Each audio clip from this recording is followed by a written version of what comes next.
Chapter 5 नई आदत शुरू करने का श्रेष्ठतम तरीका।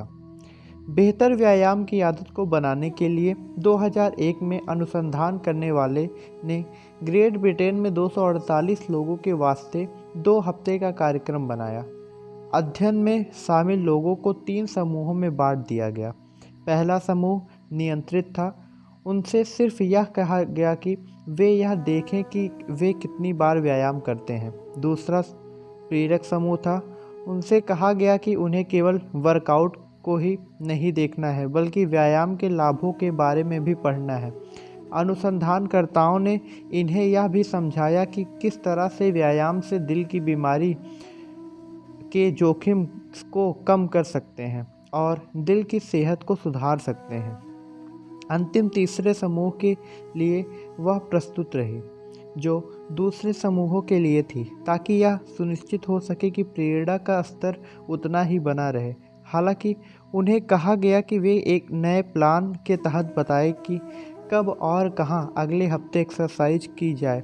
खास तौर पर तीसरे समूह के हर सदस्य ने इसके आगे का वाक्य पूरा कर दिया।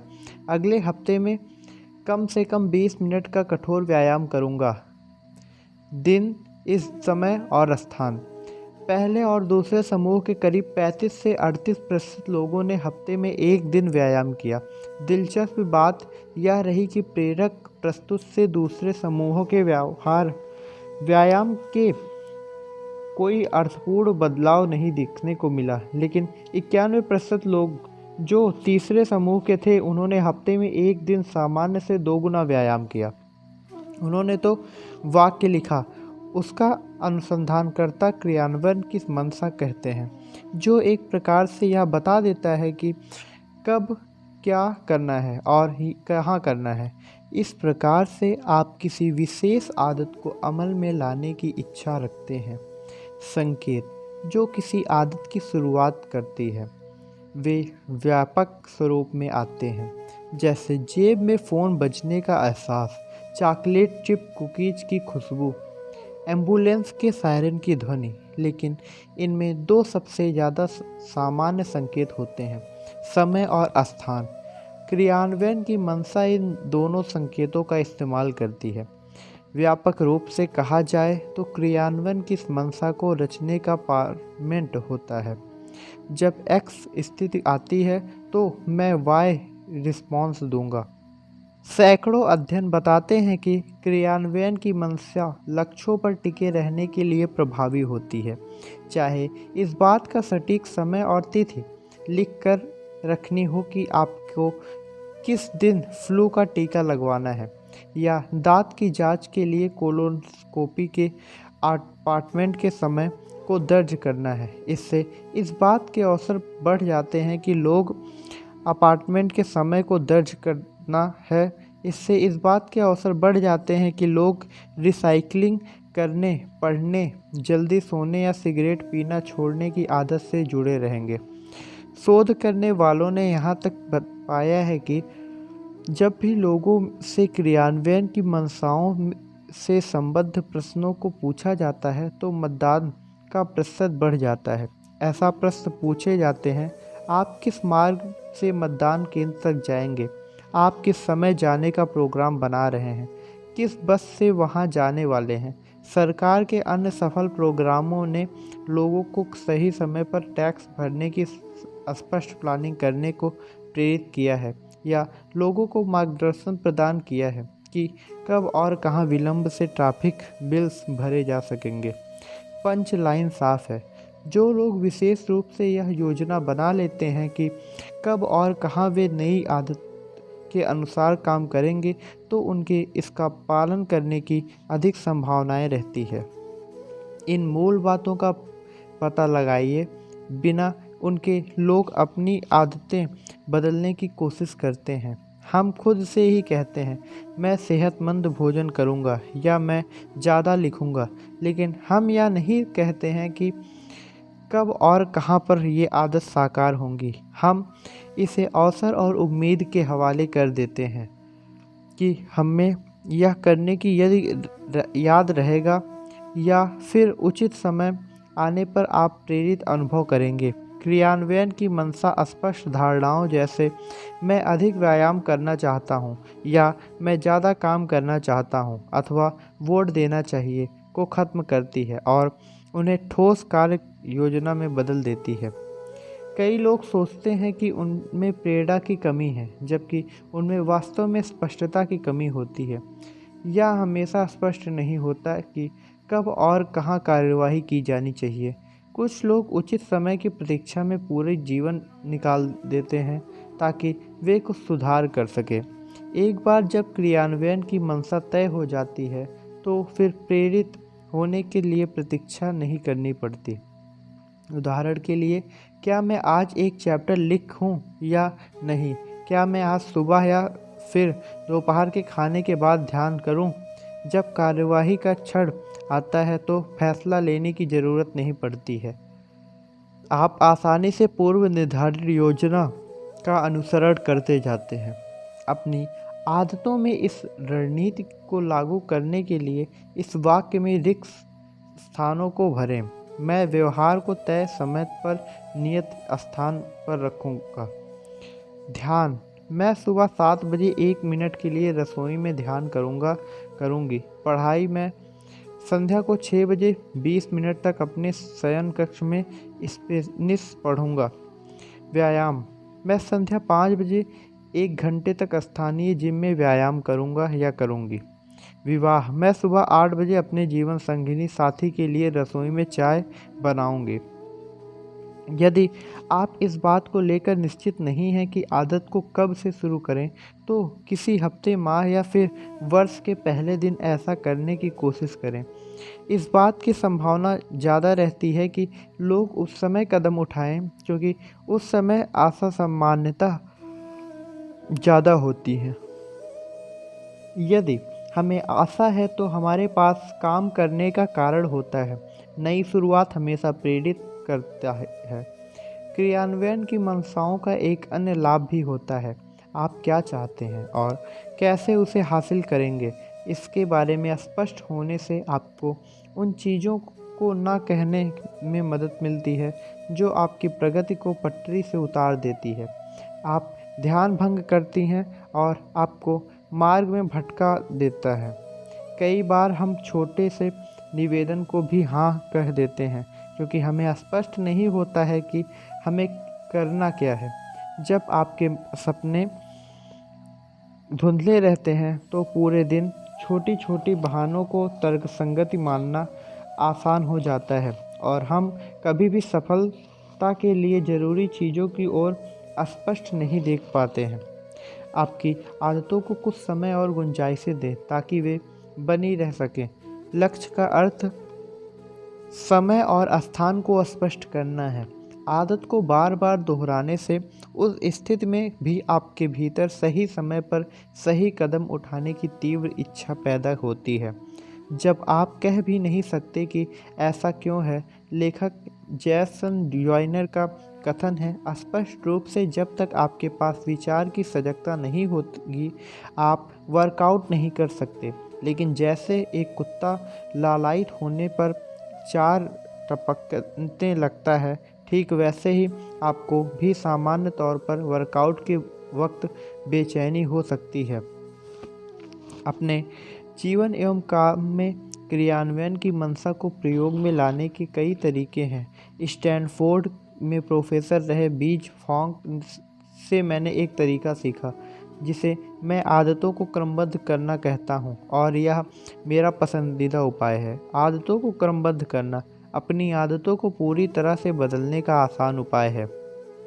फ्रांसीसी दार्शनिक डेनी दिदरो पूरे जीवन गरीबों में रहे, लेकिन 1765 में एक दिन सब बदल चुका था। दिदरो की बेटी की शादी होने जा रही थी और वह उस शादी का खर्च भी वहन नहीं कर सकते थे।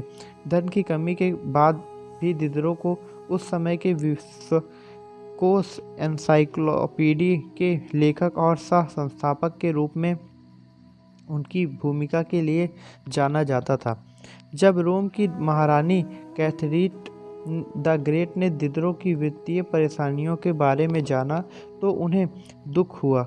वह पुस्तक प्रेमी थी और उनको विश्वकोश बेहद पसंद आया। उन्होंने दिदरो की निजी लाइब्रेरी को 1000 पाउंड में खरीदा की पेशकश की, जो आज के हिसाब से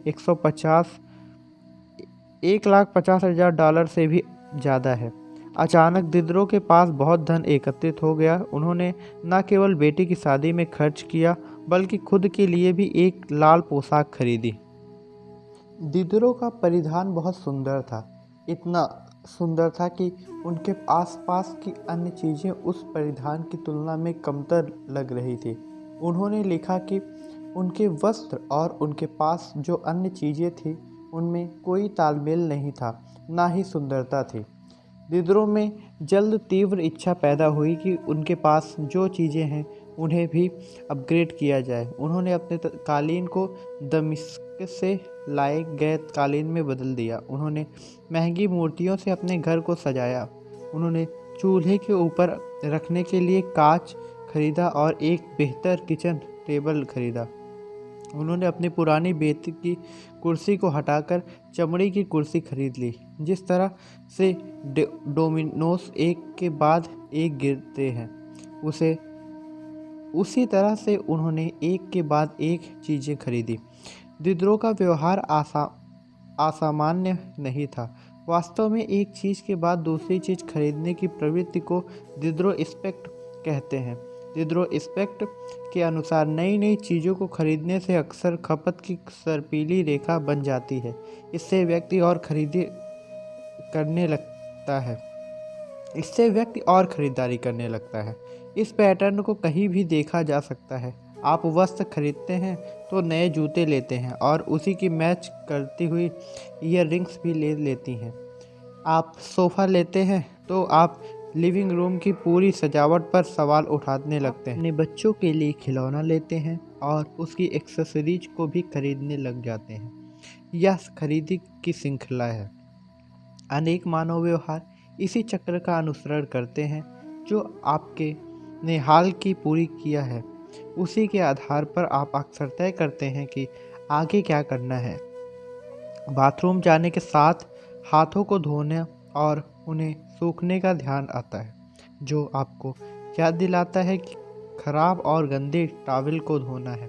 तो आप डिटर्जेंट को भी खरीदारी की सूची में डाल देते हैं और इस तरह से कई चीज़ें जुटती जाती हैं। कोई भी व्यवहार एकाकी नहीं रहती है।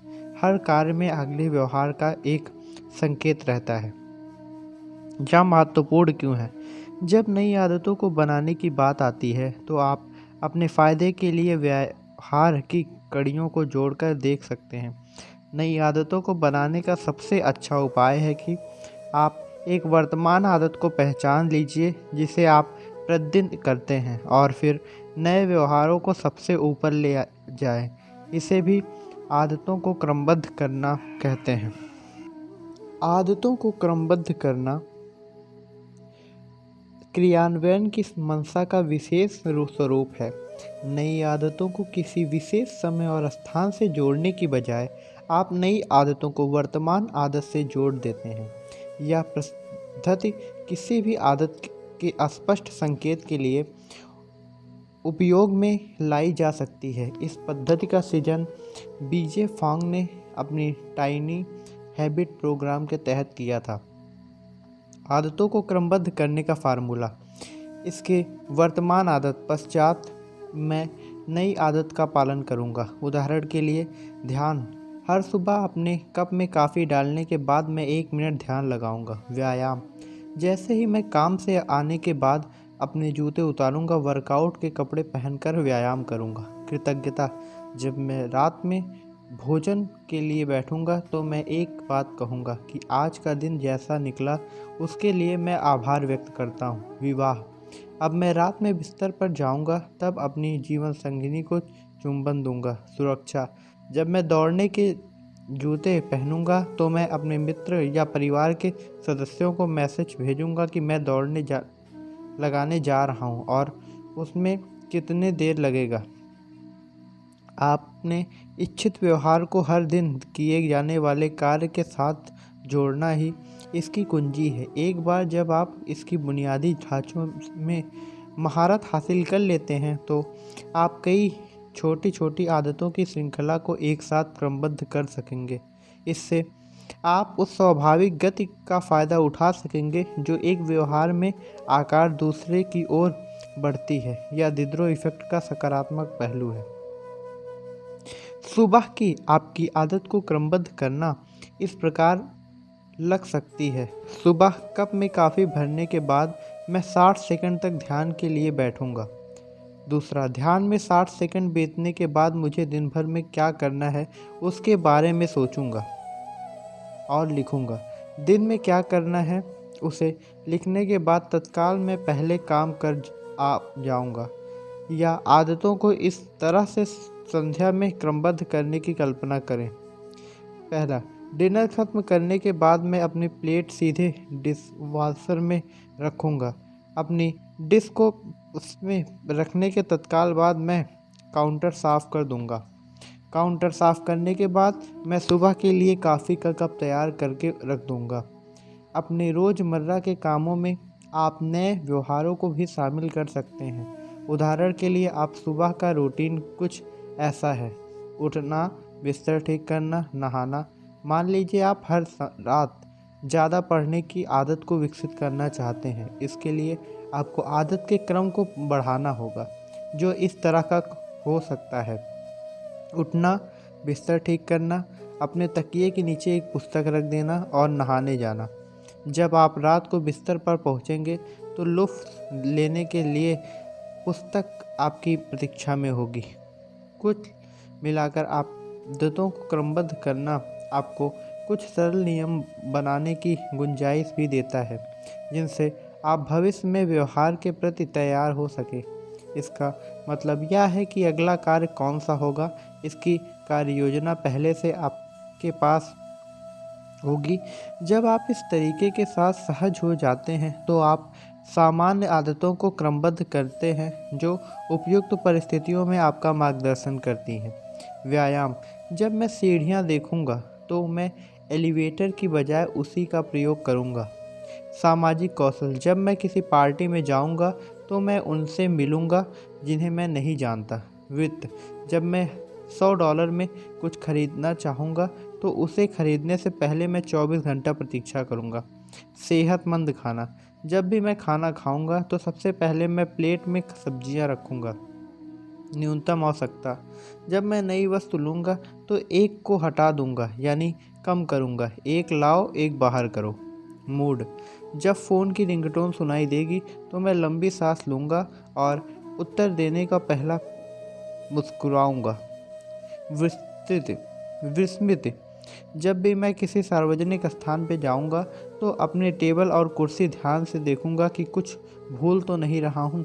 इसके से अंतर नहीं पड़ता कि इस रणनीति को कैसे प्रयोग में लेना है। सफल आदत क्रम बनाने का रहस्य सही संकेत को चुनने में है। व्यवहार के लिए समय और स्थान का विशेष उल्लेख करने वाले क्रियान्वयन की मंशा में अलग आदतों के क्रम में समय और स्थान निहित रहते हैं। कब और कहाँ आप इस आदत का उपयोग अपने प्रतिदिन की रूटीनों में करना चाहेंगे, इससे बड़ा फर्क पड़ेगा। यदि आप अपने सुबह के रूटीन में ध्यान शामिल करने की कोशिश में हैं, लेकिन सुबह बहुत अस्त व्यस्त रहती है और बच्चे कमरों में दौड़ रहे होते हैं, तो ऐसे में यह स्थान और समय गलत होगा।